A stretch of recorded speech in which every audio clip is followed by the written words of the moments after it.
Hello good morning students.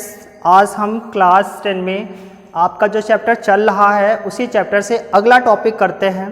इसके पहले आपने जो है पुष्पों में लिंग को पढ़ा था, एक लिंगाश्रयी या उभय लिंगाश्रयी।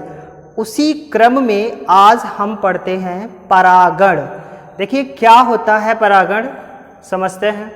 परागण को इंग्लिश में पॉलिनेशन कहा जाता है और इसकी डेफिनेशन क्या होती है तो देखिए क्या है। पुष्प के पराग कोश से पराग कणों के उसी पुष्प अथवा दूसरे पौधे के किसी पुष्प के वर्तिकाग्र पर पहुंचने की क्रिया को परागण कहते हैं। देखिए पराग कोश क्या होता है। पराग कोश पुष्प का वो भाग होता है जहां पर पराग कण बनते हैं। इसके बाद परागकण पुष्प के नर जननांग से निर्मित होने वाला नर भाग है। तो पुष्प के परागकोश से परागकणों के उसी पुष्प, यानी क्योंकि अगर पुष्प में दोनों प्रकार के जननांग उपस्थित हैं, नर जननांग और मादा जननांग, तो नर जननांग मादा जननांग के पास पहुंचेगा, यानी पुंकेसर से निकल करके पुमंग यानी पुमंग से निकले हुए पुंकेसर या परागकण मादा के जनन अंग अंडाशय या जायांग गाइनोसियम तक पहुंचने की जो क्रिया है वो परागण कहलाती है।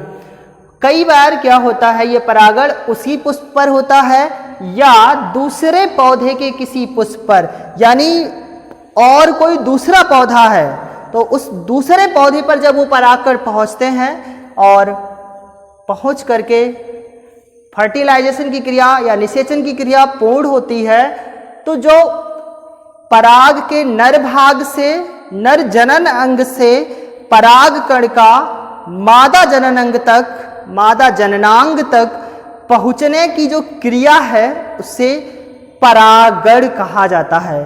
यानी परागकणों का मादा के भाग तक, मादा जनन अंग तक पहुंचना परागण कहलाता है। और परागण के प्रकार, परागण की जो क्रिया है वो दो प्रकार से होती है। यानी जो ये परागण हो रहा था, यानी पुष्प का जो नर जननांग से परागकण मादा जननांग तक पहुंच रहे थे, वो दो प्रकार से पहुंचते हैं। एक तो स्वपरागण और दूसरा परपरागण। स्वपरागण से समझ में आता, स्व माने अपने आप, यानी स्वतः ही परागण होना, और परपरागण से तात्पर्य है, पर माने पराया या दूसरे के द्वारा, यानी इस परागण में परागण होने के लिए दूसरे माध्यम की आवश्यकता होती है। माध्यम कोई भी हो सकता है, जैसे जल है, वायु है, पक्षी हैं, जंतु हैं, मनुष्य हैं। तो देखते हैं क्या है स्वपरागण।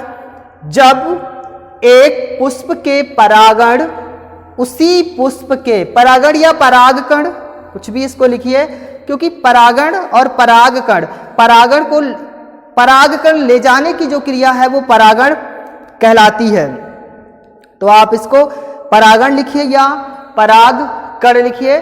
आप इसको परागकण लिख लीजिए, जिससे ज़्यादा आपको समझ में आएगा और आसानी से।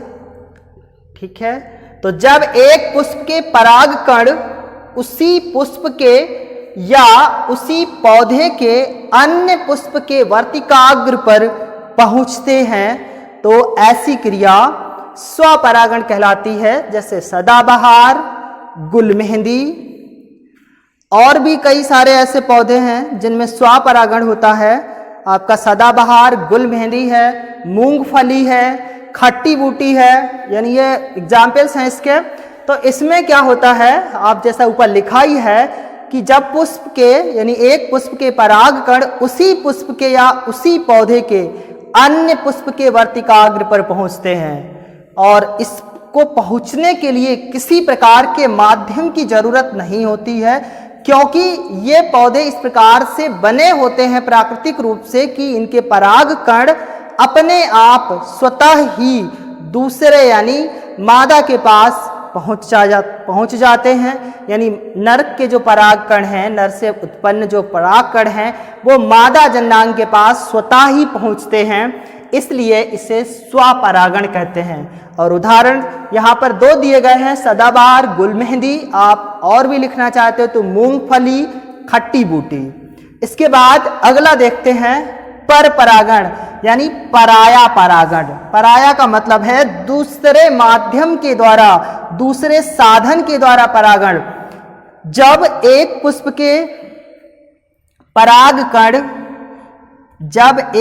के परागकण उसी जाति के किसी दूसरे पौधे पर लगे पुष्प के वर्तिकाग्र पर पहुंचते हैं, यानी जब एक पुष्प के परागकण उसी जाति के किसी दूसरे पौधे पर लगे पुष्प के वर्तिकाग्र पर पहुंचते हैं, यानी पुष्प एक ही प्रजाति का है परंतु उसके जो परागकण हैं वो दूसरा जो पौधा है, दूसरे पौधे पर जो पुष्प आए हैं उन पुष्पों पर जब पराग पहुंचते हैं परागकण, तो ऐसा परागकण का पहुंचना पर परागण कहलाता है।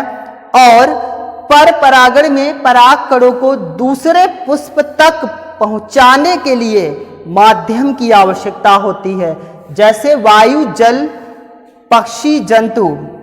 उदाहरण में दिया गया है गेंदा, सूरजमुखी, मक्का, गेहूं, आम, बबूल आदि। अब इसी परागण को, पर परागण को थोड़ा समझने का प्रयास करते हैं कि ये वायु और जल, पक्षी से कैसे परागण होता है। तो देखिए आप, मक्के का पौधा होता है, इस मक्के के पौधे में ऊपर के हिस्से पर जो है नर भाग होता है, जिसे नॉर्मली गांव में जीरा बोलते हैं कि मक्के में जीरा आ गया। और इसी मक्के के पौधे पर नीचे जहां से भुट्टा निकलने की प्रोसेस होती है, जहां से मक्के का भुट्टा निकलेगा, ये मादा भाग होता है। और इस मादे वाले भाग पर सबसे पहले कुछ रेशे जैसी संरचनाएं निकलती हैं। तो इन रेशे जैसी संरचनाओं पर जब ये नर के परागकण गिरते हैं तब जाकर के निषेचन की क्रिया पूर्ण होती है और भुट्टे में दाने बनते हैं। अगर इसके ये नर कण इस भुट्टे पर नहीं गिरेंगे तो भुट्टे का बीज नहीं बनेगा, भुट्टे में कोई भी मक्का का दाना नहीं बनेगा, क्योंकि निषेचन की क्रिया पूर्ण नहीं हो पाएगी। इसलिए जो ये परागकण नर के हैं, इस मक्के तक लाने के लिए अलग अलग माध्यम बनते हैं। जैसे वायु द्वारा हवा चलती है जब, तब इसके परागकण इस भुट्टे पर गिरते हैं, या इसी के बगल में कोई दूसरा मक्का का पौधा खड़ा है तो उस मक्के के नर यानी मादा भाग पर इसके परागकण पहुंचते हैं और परागण की क्रिया होती है। इसी प्रकार ये तो वायु द्वारा समझाया। जल द्वारा किस प्रकार से परागण होता है?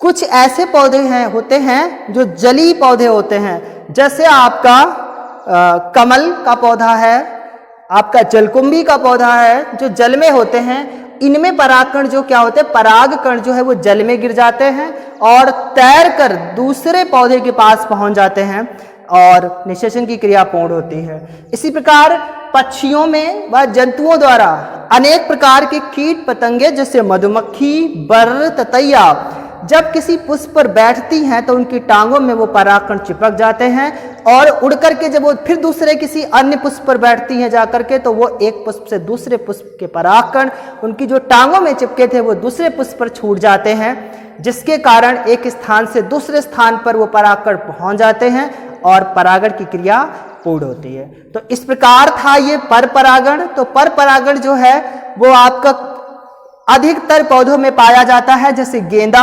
सूरजमुखी, मक्का, गेहूं, ज्वार, बाजरा, आम, बबूल, कटहल, यानी जितने भी मोस्टली पौधे होते हैं उन सभी में आपका पर परागण ही होता है।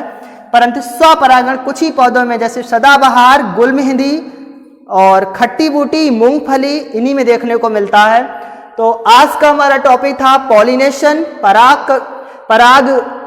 परागण, और इसी को आप अपनी कॉपी पर फेयर करना और लर्न भी करना। इसी के साथ आज का हमारा वीडियो समाप्त होता है। आपसे फिर मिलते हैं अगले नए वीडियो में।